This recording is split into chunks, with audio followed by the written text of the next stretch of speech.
स्वागत है आपका आज के इकोनॉमिक्स क्लास में। आज का हमारा टॉपिक है इफेक्ट ऑन सप्लाई कर। आज हम लोग पढ़ने वाले हैं कि सप्लाई कर पे किस किस चीज़ों का क्या क्या इफेक्ट पड़ता है। तो इसमें ये कुछ पॉइंट्स हैं जिनके बारे में डिटेल्स में हम समझेंगे कि किस कंडीशन में सप्लाई कर कैसे शिफ्ट होता है, या तो लेफ्टवर्ड शिफ्ट होता है या तो राइटवर्ड शिफ्ट होता है। तो फर्स्ट हमारा पॉइंट है change in the price of other goods. Other goods का मतलब हो गया अन्य वस्तुएं, मीन्स एक तो वो वस्तु है जो हमारी गिवन गुड्स है, ठीक है। एक हमारे पास गिवन गुड्स है जिसकी सप्लाई की हम बात कर रहे हैं। अब यदि अदर गुड्स की प्राइस में चेंज हो जाता है, मीन्स जो अदर गुड्स हमारे आसपास है उनकी प्राइस में इंक्रीज हो जाता है या तो फिर डिक्रीज हो जाता है, तो उसका भी इफेक्ट हमारे सप्लाई कर पे पड़ता है। तो सबसे पहले हम लोग देखेंगे कि यदि अदर गुड्स का जो प्राइस है वो इंक्रीज हो, that means increase in the price of other goods. Price में चेंजेस टू टाइप से हो सकता है, या तो वो इंक्रीज होगी या तो वो डिक्रीज होगा। और इंक्रीज होगा तब क्या चेंजेस आएंगे सप्लाई कर्व में, और यदि डिक्रीज होता है तब क्या चेंजेस आती है सप्लाई कर्व में। तो हम लोग सबसे पहले इंक्रीज की बात करते हैं। यदि जो हमारा अदर गुड्स है उसका प्राइस यदि इंक्रीज करता है तो जो हमारे गिवन गुड्स हैं उन पे क्या इफेक्ट पड़ेगा। दैट मीन्स यदि एक प्रोड्यूसर है वो प्रोडक्शन कर रहा है दो टाइप का गुड्स का, एक है अदर गुड्स, एक है गिवन गुड्स, ठीक है। अदर गुड्स में हमने मान लिया कि वो व्हीट का प्रोडक्शन कर रहा है और गिवन गुड्स में हमने मान लिया कि वो राइस का प्रोडक्शन कर रहा है। अब पहले तो वो दोनों का प्रोडक्शन कर रहा है, दैट मीन्स इसके पास जो फैक्टर्स हैं, फैक्टर्स में हम लोग देख लेते हैं कि जो प्रोड्यूसर है उसके पास फैक्टर्स में लैंड है, उसके पास लैंड है 10 एकड़। अब ये 10 एकड़ लैंड में व्हीट का प्रोडक्शन कर रहा है 5 एकड़ में और राइस का प्रोडक्शन कर रहा था 5 एकड़ में। अब इसके पास ये सिचुएशन आती है कि अदर गुड्स की प्राइस में इंक्रीज हो जाता है, तब इसमें क्या चेंजेस करना चाहता है। यदि ये अदर गुड्स हमारा व्हीट है, इसकी प्राइस में इंक्रीज हो जाता है तो प्रोड्यूसर को क्या चाहिए, प्रॉफिट चाहिए मैक्सिमम। तो वो मैक्सिमम प्रॉफिट पाने के लिए क्या करेगा, राइस के प्रोडक्शन को कम करके व्हीट का प्रोडक्शन बढ़ा देगा, क्योंकि व्हीट का प्रोडक्शन वो बढ़ाने से उसको ज्यादा प्रॉफिट होगा क्योंकि उसकी प्राइस में इंक्रीज हो गया है।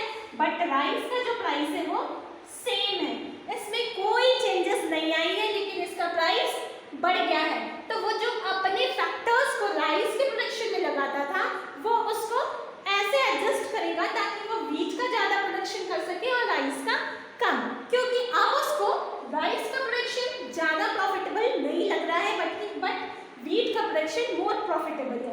तो वो क्या करेगा, अपने 10 एकड़ लैंड को, दैट मीन्स अपने फैक्टर ऑफ प्रोडक्शन को व्हीट में बढ़ाएगा। अब यहाँ 7 एकड़ में वो प्रोडक्शन करेगा और यहाँ 3 एकड़ में। तो इसका क्या रिजल्ट होगा कि व्हीट में ज्यादा फैक्टर्स लग रहे हैं तो व्हीट का जो प्रोडक्शन है वो बढ़ जाएगा, प्रोडक्शन ऑफ व्हीट इंक्रीज हो जाएगा और प्रोडक्शन ऑफ राइस क्या है, डिक्रीज हो जाएगा, क्योंकि वो उसमें से फैक्टर्स को हटा करके व्हीट के प्रोडक्शन में डाल रहा है क्योंकि उसको प्रॉफिट ज्यादा चाहिए। तो इसका रिजल्ट होगा कि व्हीट का जो प्रोडक्शन है वो बढ़ जाएगा और जो राइस का प्रोडक्शन है वो कम हो जाएगा। तब जब राइस का प्रोडक्शन कम हो गया दैट मीन्स इसकी सप्लाई भी कम हो गई, व्हीट का प्रोडक्शन बढ़ गया दैट मीन्स इसकी सप्लाई भी बढ़ गई। प्रोडक्शन बढ़ने से व्हीट की सप्लाई बढ़ गई, प्रोडक्शन घटने से राइस की सप्लाई घट गई। तो हम लोगों ने क्या देखा कि जब इंक्रीज होता है अदर गुड्स का प्राइस तो सप्लाई क्या है, कम हो जाती है। क्लियर, जब इंक्रीज होता है अदर गुड्स का price, when increase in the price of other goods then supply will decrease, क्योंकि प्रोड्यूसर क्या चाह रहा है, प्रॉफिट चाह रहा है और वो अपने प्रॉफिट को ज्यादा करने के लिए वैसे प्रोडक्ट का प्रोडक्शन बढ़ाएगा जिसका प्राइस ज्यादा है। और अभी ये सिचुएशन में क्या हो रहा है, व्हीट का प्राइस बढ़ गया है, राइस का प्राइस सेम है, तो व्हीट का प्रोडक्शन करने से उसे ज्यादा फायदा होगा, तो वो व्हीट के प्रोडक्शन में अपने फैक्टर्स को लगाएगा और राइस का प्रोडक्शन को कम कर देगा। तब जब राइस का प्रोडक्शन कम हो रहा है तो उसकी सप्लाई भी कम हो जाएगी।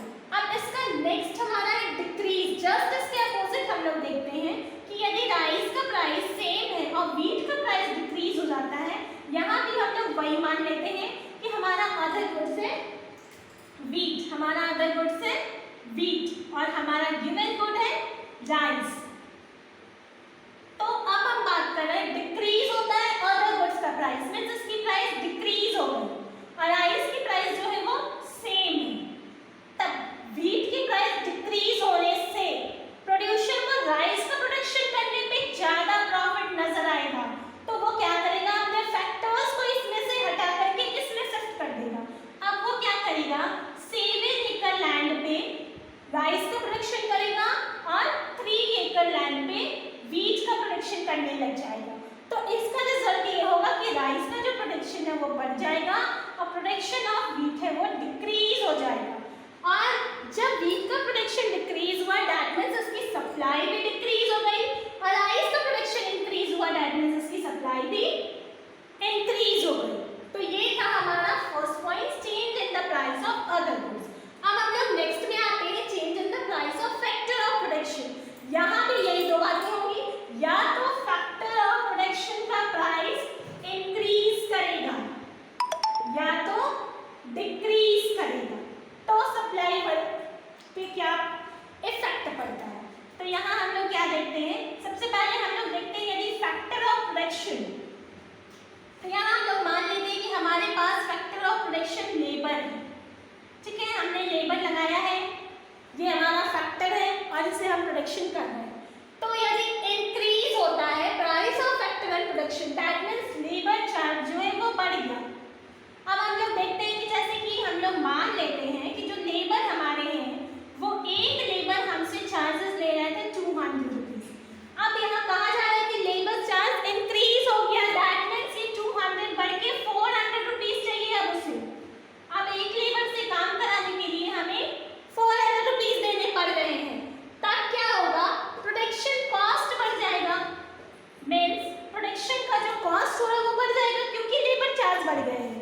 तो लेबर चार्ज बढ़ने से प्रोडक्शन कॉस्ट बढ़ जा रहा है, तब एक प्रोड्यूसर क्या चाहेगा कि वो लेबर को कम कर दे। दैट मींस अगर वो पहले 10 लेबर से काम कराना करवाता था तो अब वो 5 लेबर से ही काम कराएगा और लेबर को कम कर देगा ताकि उसका जो प्रोडक्शन कॉस्ट है वो ना बढ़े।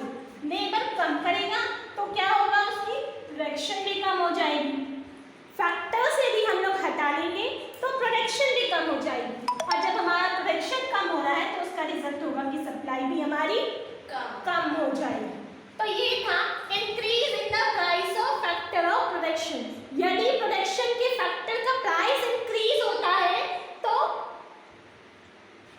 प्रोड्यूसर फैक्टर्स को कम कर देना शुरू कर देता है। क्यों? क्योंकि वो अपना प्रोडक्शन कॉस्ट बढ़ाना नहीं चाहेगा। अब वो अपना प्रोडक्शन कॉस्ट नहीं बढ़ाने के लिए वो अपने फैक्टर्स को कम करेगा। इसका इफेक्ट पड़ेगा कि उसकी प्रोडक्शन कम हो जाएगी और जब उसकी प्रोडक्शन कम हो गई दैट मींस उसकी सप्लाई भी कम हो जाएगी। अब जस्ट अपोजिट हम लोग इसके डिक्रीज के सिचुएशन में आते हैं कि यदि फैक्टर ऑफ प्रोडक्शन का प्राइस डिक्रीज हो गया है that means same as labour हम लोग काम कर रहे हैं तो लेबर चार्ज डिक्रीज हो गया, कम हो गया है।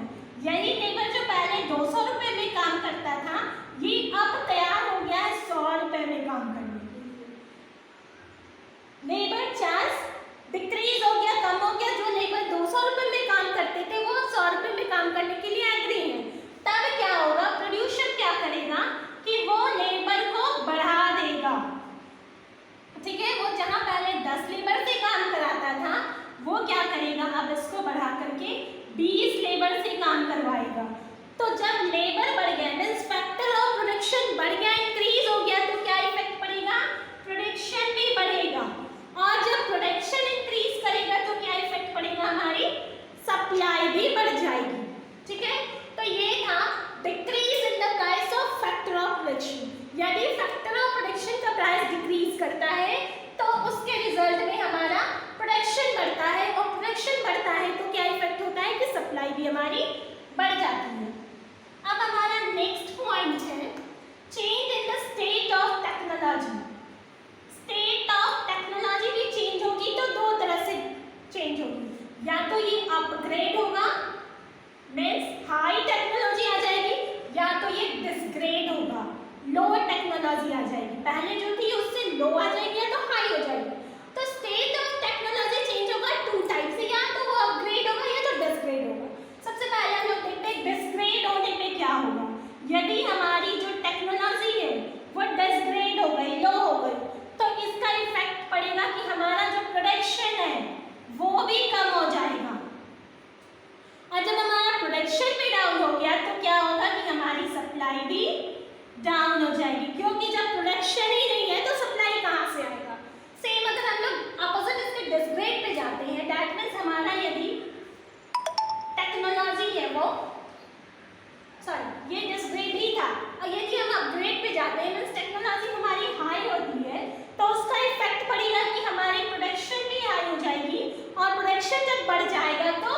सप्लाई भी हमारी बढ़ जाएगी। तो स्टेट ऑफ टेक्नोलॉजी यदि अपग्रेड होता है तो सप्लाई बढ़ती है, यदि डिसग्रेड होता है तो सप्लाई हमारी कम हो जाती है। तो ये था स्टेट ऑफ टेक्नोलॉजी का इफेक्ट ऑन द सप्लाई। अब हमारा लास्ट पॉइंट है change in taxation policy. Taxation policy ये जस्ट गवर्नमेंट पॉलिसी में इंक्लूड किया जाता है। या तो हमारा टैक्स रेट इंक्रीज होगा या तो हमारा टैक्स रेट डिक्रीज होगा। तो यदि हमारा टैक्स रेट इंक्रीज होगा, यदि गवर्नमेंट हमारा टैक्स रेट बढ़ा देती है तो क्या होगा, प्रोडक्शन कॉस्ट बढ़ जाएगा। यदि प्रोडक्शन कॉस्ट बढ़ जाएगा तो इसका इफेक्ट पड़ेगा, प्राइस बढ़ जाएगी, ठीक है। और यदि प्राइस बढ़ जाएगी तो हम लोगों को पता है कि सप्लाई भी बढ़ेगी, क्योंकि जैसे जैसे प्राइस बढ़ता है सप्लाई भी बढ़ती है। ओके, और जस्ट इसका अपोजिट डिक्रीज में हम लोग जाएंगे तो टैक्स डिक्रीज होगा, टैक्स कम हो जाएगा तो क्या होगा, प्रोडक्शन कॉस्ट कम हो जाएगी। प्रोडक्शन कॉस्ट कम हो जाएगी तो क्या होगा, प्राइस कम हो जाएगा। प्राइस कम हो जाएगी तो हमारी सप्लाई भी कम हो जाएगी, क्योंकि हमें लॉ ऑफ सप्लाई भी बताता है कि जैसे प्राइस कम होती है सप्लाई भी डिक्रीज होता है। When increase in price, supply also increase, and when decrease in price, supply also decrease. तो ये था हमारा इफेक्ट ऑफ सप्लाई कर्व। ये हमारा सप्लाई कर्व का इफेक्ट था जो आज हम लोग थियोरेटिकल देखे। अब इसके नेक्स्ट क्लास में हम लोग उसका ग्राफिक रिप्रेजेंटेशन देखेंगे कि कैसे सप्लाई यदि कम होता है तो सप्लाई कर्व हमारा लेफ्ट और शिफ्ट होता है, और यदि सप्लाई बढ़ जाती है तो सप्लाई कर्व हमारा राइट वर्ड शिफ्ट हो जाता है। तो आज की क्लास में बस इतना ही। Thank you.